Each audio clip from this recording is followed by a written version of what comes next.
Welcome to the Celtic Way Morning Briefing Live. I'm Tony Haggerty and I'm delighted to be joined today by Alison McConnell. How are you, Alison? Fine, thank you. I'm just thinking I should remove my specs there that we're keeping my hair back. So no sunshine in Glasgow yet, but I'm sure it's on its way. It's crunch time, Alison. It's exciting. It's the nerves jangling. It's Celtic AZ Alkmaar, the first of two hugely important games for Celtic in terms of their season. But a positive result tonight gets them into the Europa League group stages, which 3 or 4 weeks ago many of the supporters would probably not have thought possible. I think it's tantalisingly close now. I think I would agree. I think if you go back a month and in the aftermath of the Champions League exit to Midtjylland and the defeat at Tynecastle, I think people were fearing the worst. I think there was still a hangover from last season and everything that came with it. But I think there's been significant grounds for optimism from Celtic's perspective since then.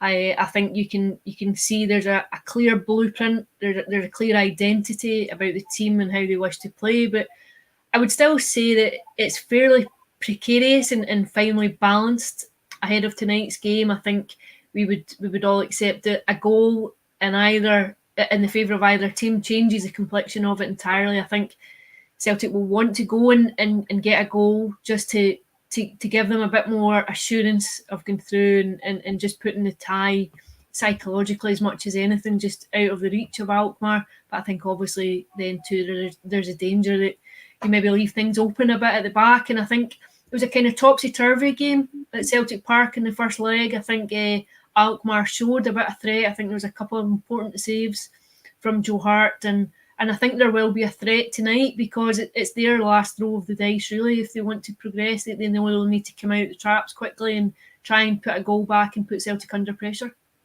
6 wins in the spin for Celtic, Alison. You know, what say you to a magnificent 7 wins on the spin? Can they do that, playing the way they are? I mean, there's no reason to suggest that they can't. Go to Holland and win. I certainly think that will be the ambition this evening. I certainly think the goal will be to come out of the tie unbeaten. I think what you're seeing just now is a manager who wants his team to score goals. They're set up to score goals. They're set up to attack. They're set up to go and ask questions of other defences. There seems to be an attack is the best form of defence identity within it. So I think what you've seen in recent performances and recent games is that this is a team that can be relied upon to score goals. Whether or not you can expect a clean sheet, I think, is another matter. And it's maybe about managing the game, managing moments of adversity within the game and seeking to go and maybe just get the goal that would make it a bit more comfortable. They certainly did that last Wednesday, Alison. They managed the game quite superbly and to come away with a clean sheet against what were a very slick and tidy AZ Alkmaar outfit. That's just that boosts the confidence levels alone, doesn't it? I think so. I think it's always incredible. I think from a distance how quickly confidence takes hold and how much of how quickly it spreads through a squad. I think Celtic all of a sudden in the space of 5 weeks or so it's flipped. I think they look like a confident team. There looks like there's an assurance. There looks as though they're enjoying the football that's being played at the minute. I think what you're seeing are certain players come to the fore under Ange Postecoglou and under the direction of the team. I think players look rejuvenated. I think the squad and the football around it looks as though there's been a renaissance there.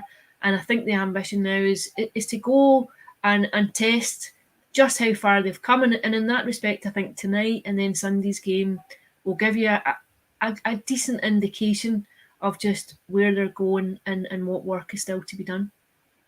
Now, your starting 11, Alison, you put it up on the Celtic Way yesterday. Do you don't anticipate many changes, do you, to the team that won 2-0 at Celtic Park last Wednesday? No, I really don't. I think it's a team that has goals in them. I think it's got creativity in it.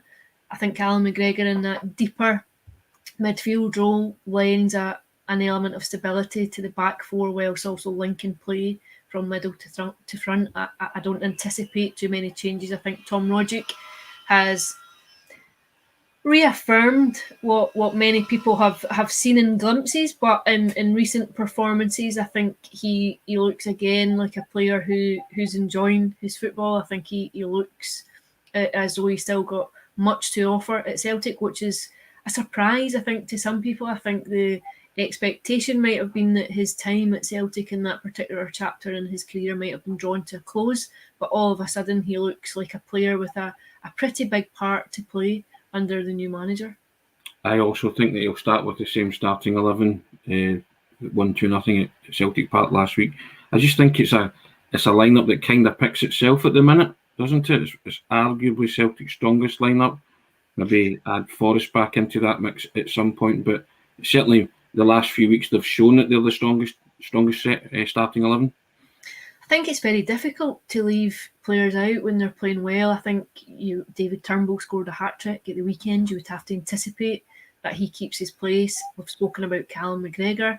We've spoken about Tom Rogic, about what they offer. I mean, Kyogo Furuhashi, I don't know. I think we're in danger already of running out of superlatives to describe what he has offered and what he's brought. And I think he's been so important because he's helped to lift the mood. I think he's helped to energise things around the club. I think all of a sudden, here you go, you've got a ready-made hero that came out the wrapper and settled immediately, came in and looked after 5 minutes for all the world that he'd been playing in Glasgow all his life. I think, he just an incredible manner in which he's gelled within a new culture, a new team, a new city. Just phenomenal, really. I don't know.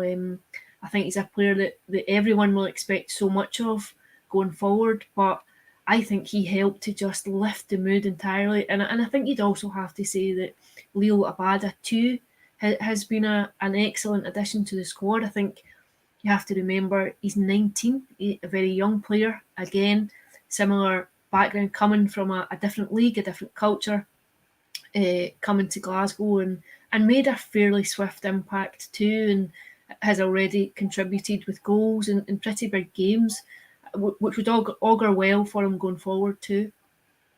Do you think that Kyogo will be affected in any shape or form by the events of the past few days, or do you think the manager, who has answered the questions brilliantly and dealt with it superbly, has just got it into his head just to concentrate on his football and the rest is just white noise, as they say?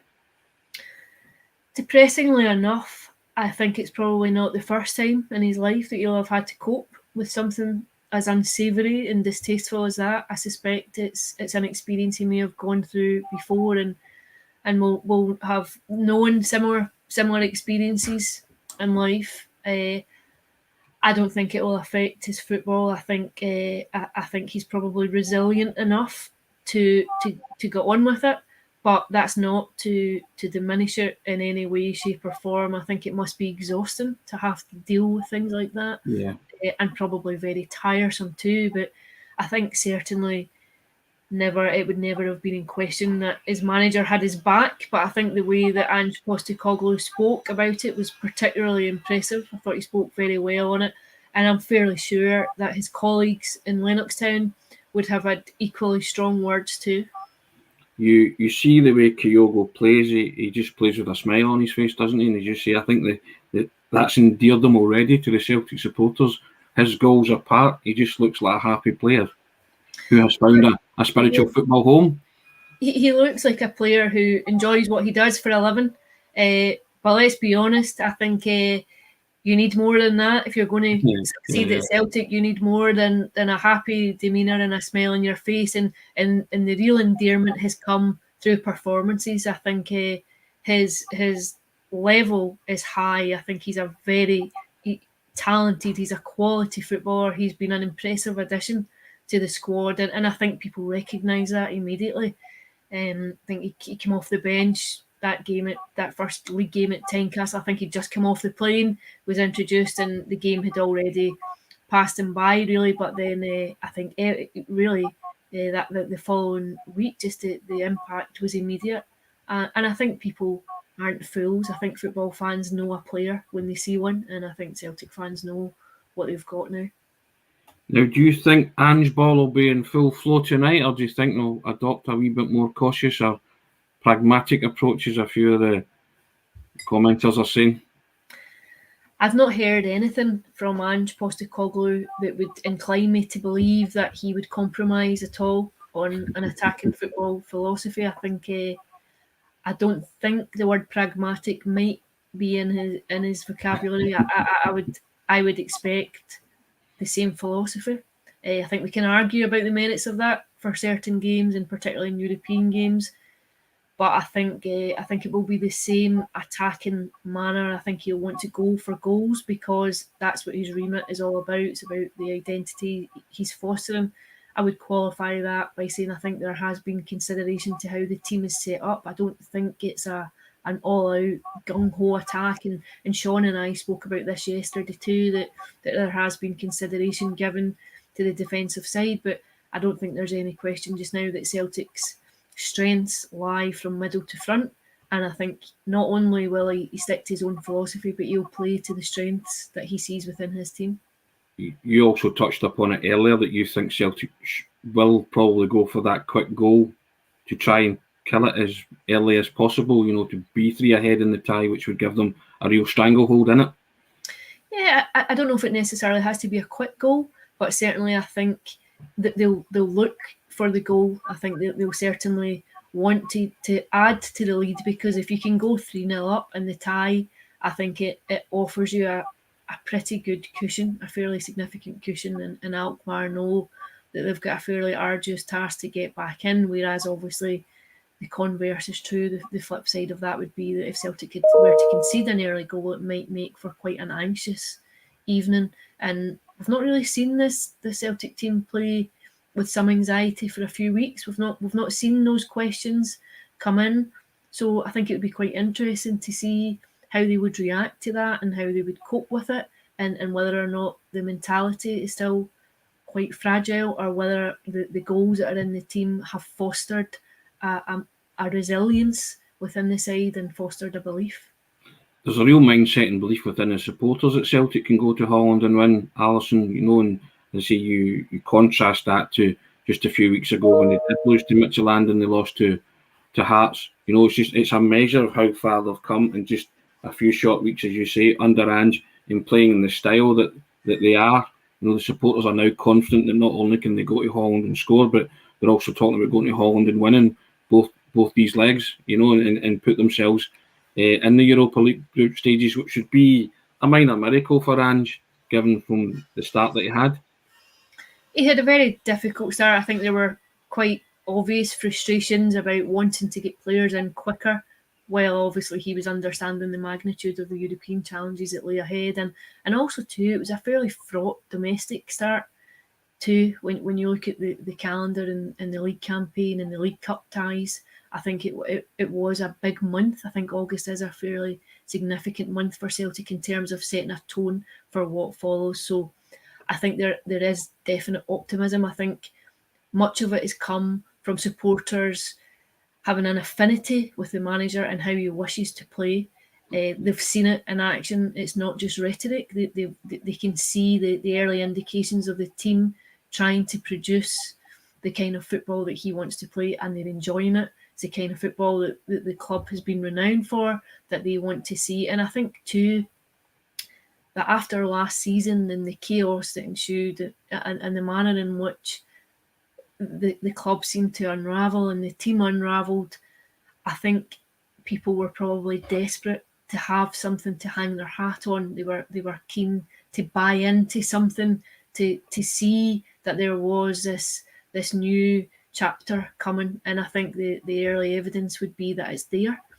I think tonight will be challenging. I think Celtic will have questions asked of them defensively. I think it's how they cope and whether or not they come through. But I think Champions League football will always be the ambition of the supporters.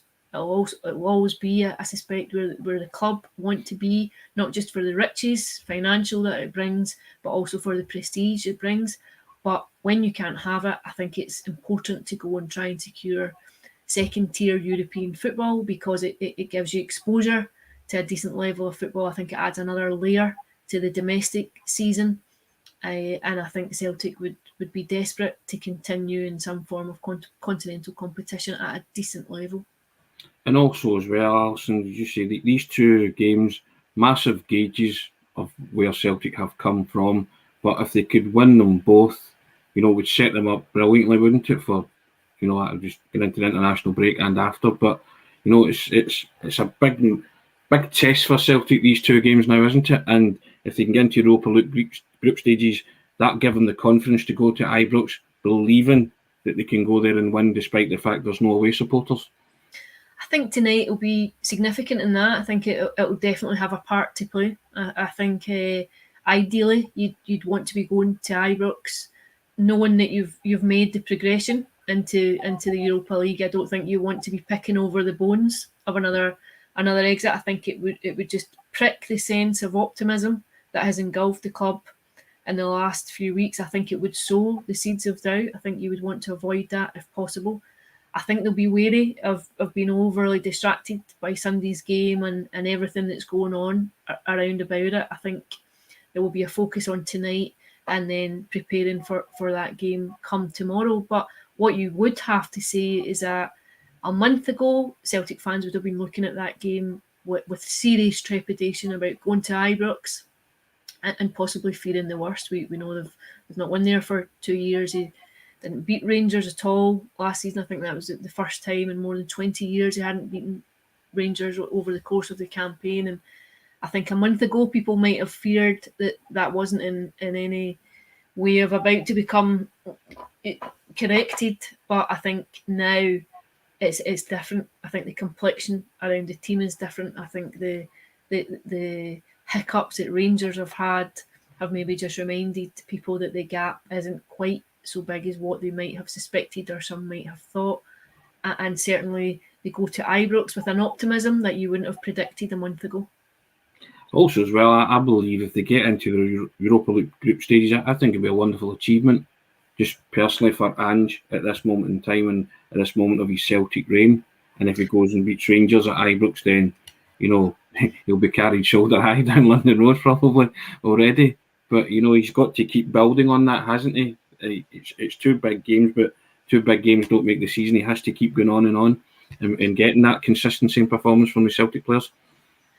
I think they would be massive. I think I don't think he'll be thinking that way at the minute, but I hear what you're saying. I think if he to take the club into the Europa League, given the circumstances with which he came into the club on the back of a very public courting of Eddie Howe and then coming in as a second choice and slipping in the door almost and having this huge overhaul to try and implement and pick a squad up who were on the floor. He did a huge job. I think you're right. I think to take them into the Europa League would be a decent achievement.